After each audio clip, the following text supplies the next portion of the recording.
Counting double-digit thousands.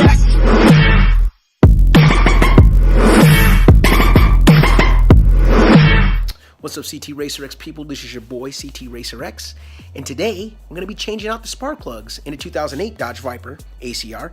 But in this particular case, this application is perfect for you Dodge Viper owners 2003 through 2010 because the spark plug process is exactly the same. Get your tools, get your gloves, and let's get started.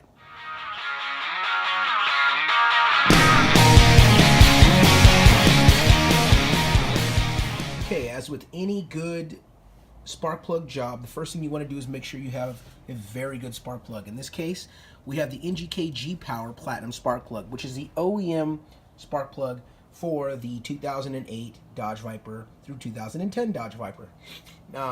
It's likely that this is the same spark plug that should be used in the 2003 through 2006, but it doesn't hurt to check a look. This is a very good plug, it's very durable, and in the case of Dodge Vipers, it should be changed every 20,000 miles. And in order to take the spark plugs out of the motor, the first thing you want to do is go ahead and remove the coil pack cover. This is the thing that says Viper on the top of it, as you can see. In order to take it off, you need to remove this 10mm bolts that are located here and here. Now, I've already removed this one over here, but you simply put a 10mm socket on there, turn it counterclockwise, and the bolt comes out. Okay, these bolts are also equipped, as you can see here, with some sort of a star-like head on them. You probably can use a star tool. I don't see any point since a socket wrench does just fine. Then you go ahead and remove that spark plug wire coil pack cover off of the motor, and now you have access to all the coil packs. All right, the next step is to go ahead and remove the clips from the coil packs. As you can see here, you simply go ahead and push in on the clip and slide it back, okay? It might be a little bit tight, that's okay. Just push in on the top there and slide that back. You'll hear a little clip and that'll slide off. Same thing here, just go ahead and do that one. I've done these other ones already, but that's how you do it.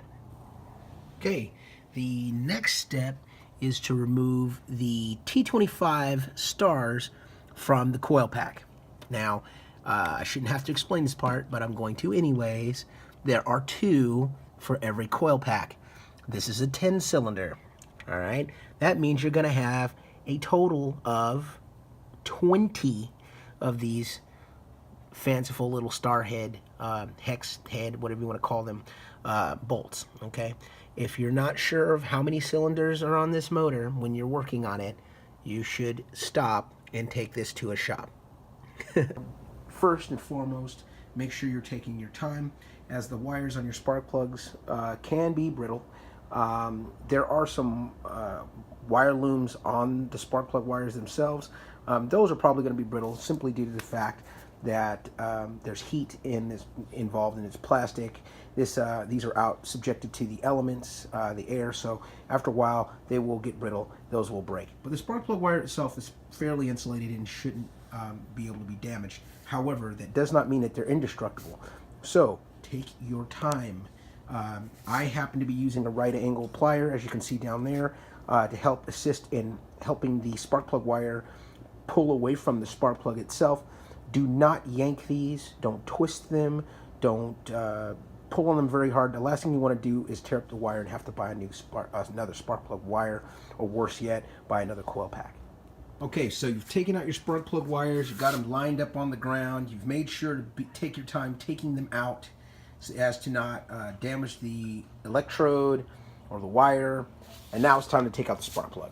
So what you're going to need to do in order to get the spark plug out is get yourself one of these little wiggle tools and a regular old socket wrench just like so, and have at removing the spark plug that way. Now, it is my admonition that you'd use a 3 to 6 inch long adapter when doing this, when loosening them at least, because it'll give you more leverage. Once you have them loose, then just a wiggle tool on a socket will do just fine. And it's also a good time to check your spark plug electrodes themselves, just to see if your tune is, if your car's stock, then of course there's no tune, and you can see how inefficient the tune is. That's called spark plug reading, and you'll see a lot of carbon deposit on the spark plug itself. If that's the case, then your motor could, use a little bit less fuel, and it'll make a little bit more power, which is good. So anyhow, take your time with the spark plugs. Don't break them off inside of the cylinder head or tear up the threads into the cylinder head, because this is the home stretch. Okay, so you're wondering how the stock spark plug looks. Take a look at that. That is absolutely horrible. Look at it. It's all toasted and corroded and gross. Here's the new one just for comparison. Here's the old one. New, which is on the right. The old, which is on the left. And it is. The old ones are barbecued. I'm not even sure how the car was even making the power it was with these spark plugs. So make sure you change these out every 20,000 miles. So that way you're making optimum power. You'll actually get better fuel economy. And the best part is they won't look like this anymore. Holy crap, look at that left one.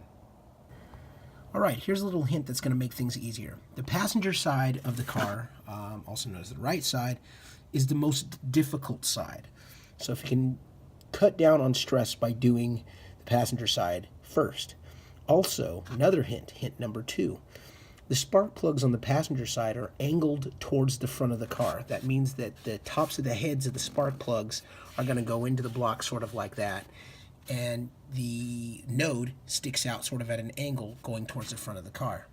On the driver's side, the spark plugs are angled towards the back or the firewall of the car. So hence, if you're a right-handed person like I am, the driver's side is going to be cake. If you're a left-handed person, I still think the driver's side is going to be cake. So anyways, hopefully this hint helps you out. And we'll fire this car up and see where we're at. So as you can see, we've got the spark plugs all put back in, and now it's time to put in our spark plug wires and coil packs. So what you want to do is go ahead and insert the head of the spark plug wire into the aluminum casing down there, okay, and push that onto the spark plug, and then remount the coil pack back onto the valve cover. Do that 10 times because you have 10 cylinders. All right, so I got everything all completed here. I'm just buttoning up some little things here and there, but nonetheless, the car runs and actually starts up really fast. That's a very good sign. That means that it is atomizing and burning fuel a lot more efficiently than it did. If you've done all the steps, this is your end result. A very clean and now new spark-plugged Dodge Viper. Alrighty, so you learned how to change the spark plugs in your Dodge Viper. Hope that process was pretty simple for you. If I had to rank it, I'd probably say it's in the neighborhood of about a 6 or a 7. And that's simply because of all of the steps involved, the tedium involved, and in the fact that you're working in very tight spaces. But other than that, fairly simple job, fairly easy and straightforward. And the best part is you're going to save a buttload of money, because I'm sure the dealership will probably charge you anywhere between $300 and $400 for this job, and it can be done for less than $100. If you've got any questions, send them below. Definitely hit that like. Definitely subscribe if you want to follow me on Instagram. It is C like Charlie, T like Tango, Racer X, one full word. And I'm happy to add you to the CT Racer X team. Thanks for watching, and we'll catch you real soon. Double-digit thousands.